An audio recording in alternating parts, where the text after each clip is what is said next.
How did you feel about that world that was created for you through a script of young people? Was it realistic? Was the dialogue real for you to work with? Yeah, it was. I didn't have any troubles with... I know sometimes I was a bit worried about the Angelo character and the square and those three coming together, but it worked brilliantly.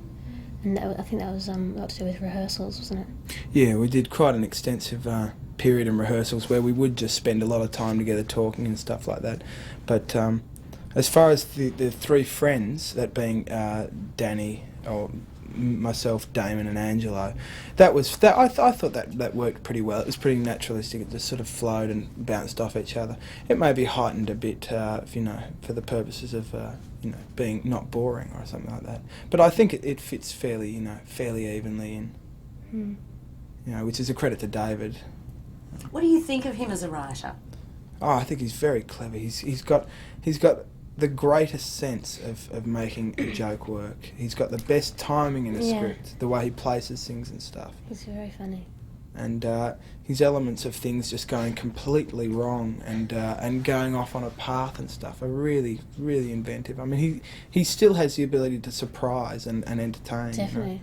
I mean, I thought the comedy was beginning to be, at the beginning of the film, beginning to be kind of, teen orientated too much so. But I thought he was brilliant because he took it just that one step further so that it became kind of intelligent comedy and eccentric, like with the parents and with saying lines like, don't touch my breast, don't touch her breast, Usually it's just, hinted at in the facial expressions, but he actually went forward and said it. I like that. Did you find your characters easy to get into, easy to understand?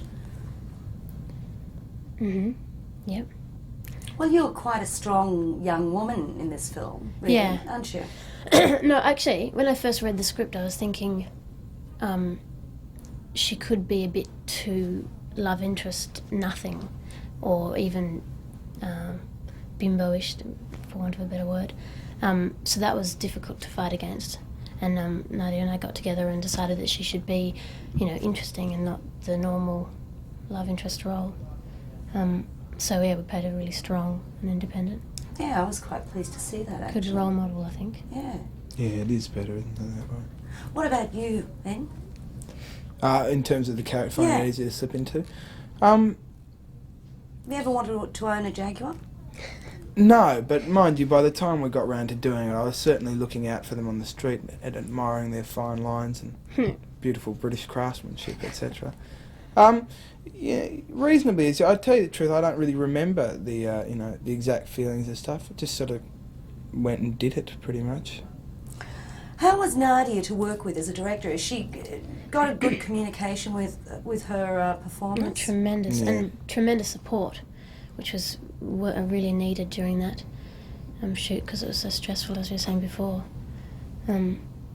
And also, apparently, there was one day where she actually didn't even have any funding, which I've heard her mention in a lot of interviews, and we weren't even told about that. She was great, like that. Yeah, she had a lot on her, plate, but she still has all the time in the world to give to her actors, And she's, as Claudia said, incredibly supportive, and very. It really knows how to emote things too. Can get you to emote things very well. Very gentle. Is that rare in Australian directors that I mean, because Nadia's a performer herself. Do you think that makes a difference to her as a director? Yeah. Yeah, I think she's got an inside knowledge on it and a real sense of what you need to get it. And I think there are a lot of really, really good directors in terms of performance directors in Australia. Digan being another classic example, and Mark Joffa, who I just worked with in Spotswood. But quite a lot of them will just say, go in there and do it, and the general direction will be bring the whole thing up and bring it down and turn your head a bit more that way. Or very technical or something. Yeah. And others just pretty much leave you to it and you go about it. So, I mean, it's nice to have that support. You see, what I feel about The Big Steal is that it basically works. It works because of all the performances, but the two that work are Marshall Napier and Maggie King. Yes, and if they hadn't worked, then I think a lot of the film would have fallen down. But that character, the relationship they have with you, is so believable. It works incredibly And it put well. lots of backing behind Danny as well. You know exactly where he's coming from. Yeah. Yeah, it does. That that is one of the real rich points of the film. Which, and I mean, it's very fortunate to get two such fantastic actors to do it. You know, because they did make it work. They didn't. Although the situations and the very nature of those is is big. They didn't big it up. That sounds a bit weird, but they didn't sort of play it up a lot. They went and did it, and of course Steve too. As a salesman. I mean, without Steve playing the salesman, half of that humour with him and the drama of all that would have gone. It wouldn't have worked either. And it's often hard to play such overdrawn characters, but I think they worked really well. It strikes me that in Australian film, comedy is really hard to get at, that delicate balance that I think comedy is. And it's really been achieved well in this film. I mean, it's a good story, but the comic elements are just really delicately treated, so they do work. I mean, I love the Marshall Maker and Maggie King characters. I think they're really fantastic, and it balanced the whole film up for me. Because you see those sort of characters in a lot of Australian films and they don't work.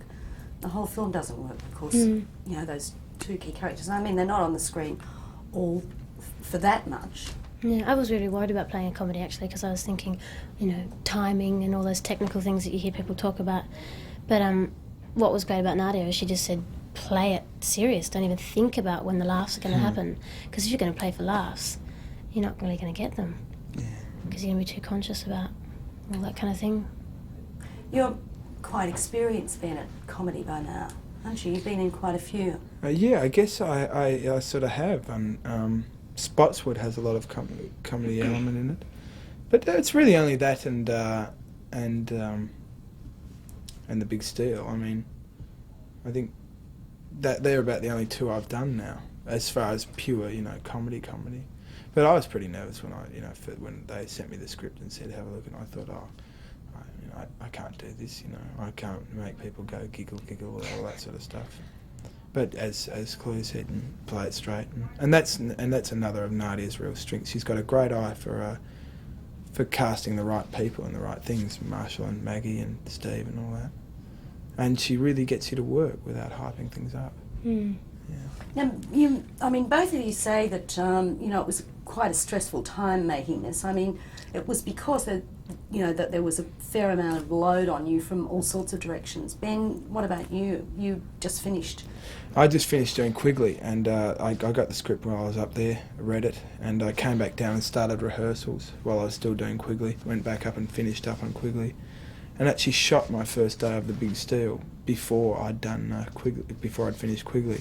So by the time I got back down to do the rest of the shoot, it was pretty much all day, every day, and that was like 12, 13 hours, on nights most of the time. So I was pretty exhausted. And everybody thinks actors have an easy time.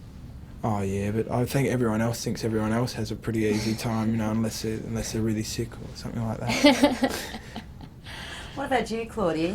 You had pressures on you too. HSC, yeah.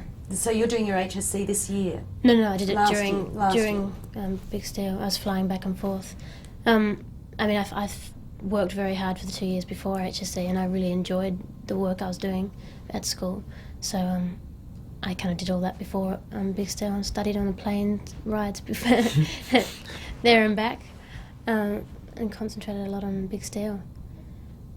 But it wasn't too bad actually, because it was only for the first week of shoot for me. What about, can we sort of talk generally about the Australian film industry? Where do you think it's at the moment, from your perspective? I know there's one project coming up that's absolutely brilliant, and there's one other that's very good. They're the only next two that I know of, and they're both quite good quality, or very good quality.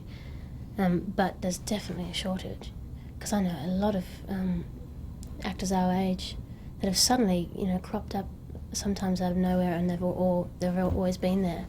So there's a lot of competition, and there's not too much work. Yeah, I just think the 10BA, losing that is probably quite a good thing, actually.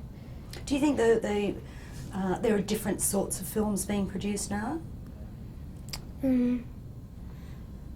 Yeah, I do. I think in the days of in the heyday of the 10BA, you'd get a lot of films for nothing, films for the sake of losing a few $1 million out of someone's pocket. I think now that a lot of people are trying to take more care and make a statement with what they're doing. Like Return Home, for instance, it takes a very strong line. It's done on no money. But it's very effective, and I hope what I hope comes out of the losing the 10BA is that we get a sort of a strong, relevant cultural vein in our films. And you're getting a lot of people that have to really work for their money, so they've got to be really dedicated to the project. Yeah. So I think that's why you're getting better quality stuff. Yeah, I think hopefully generally the level of quality should lift and the integrity of the work should lift hopefully. At the moment it seems to be just picking up again. It's been in a terrible lag over particularly the last 12 months. A shocking time, but a lot more things seem to be on the boil now and a lot more gutsy. I think there's a lot more gutsy things coming up, which is really good to see. Yeah. Really good to see. And we also have to get the faith of the public back again, because so many people went along and saw those dreadful 10BA films and, aren't willing to go and see Australian films again. I've spoken to a lot of people who think Australian films... Yeah, that's right, yeah. In fact, I went to a video store once and asked for a certain film, and he said, he was looking around, he said, tell me something about it. I said, it's an Australian film. He said, oh, no, we don't stock Australian films in here. I said, went, what? He said, no, we don't stock them, they don't sell. And I think, I think also, you have to remember that people like to be entertained too. I mean, there was a lot of time, there's such a stigma about the Australian film, hey, let's do a period piece, And I think that, that continual concentration on the historical aspects may have done a bit of it. I think a lot of the general public have just sort of lost interest in seeing, that sort of stuff. But Australia has been a country which has had a history of producing some fantastic films, and then somewhere in the late 70s, early 80s, it just dropped out generally, and I think a lot of that's a 10BA. I'd heard a lot of people when it dropped out in the industry because there's been a huge bottom out. A lot of people were very angry, but I think in the long run it's a very good thing. What sort of work are you being offered? Are you being offered a lot of work in this country? Yeah, I've been offered a number of things, but that's only because I'm seen around a lot at the moment, and that's not because there's a lot more work available. But I've read a couple of very, very interesting things. David Caesar has written a new film. David Caesar did Bodywork, which is wonderful, and Jeffrey Wright too, who did Loverboy, has also written another script which is very strong, very intelligent script. So I think I do think there's a new breed coming through. Alexi Velis, who did Nirvana Street Murder, has a big road in front of him. So I think we've got a new wave, as it were. Well, sort of. Listen, I hope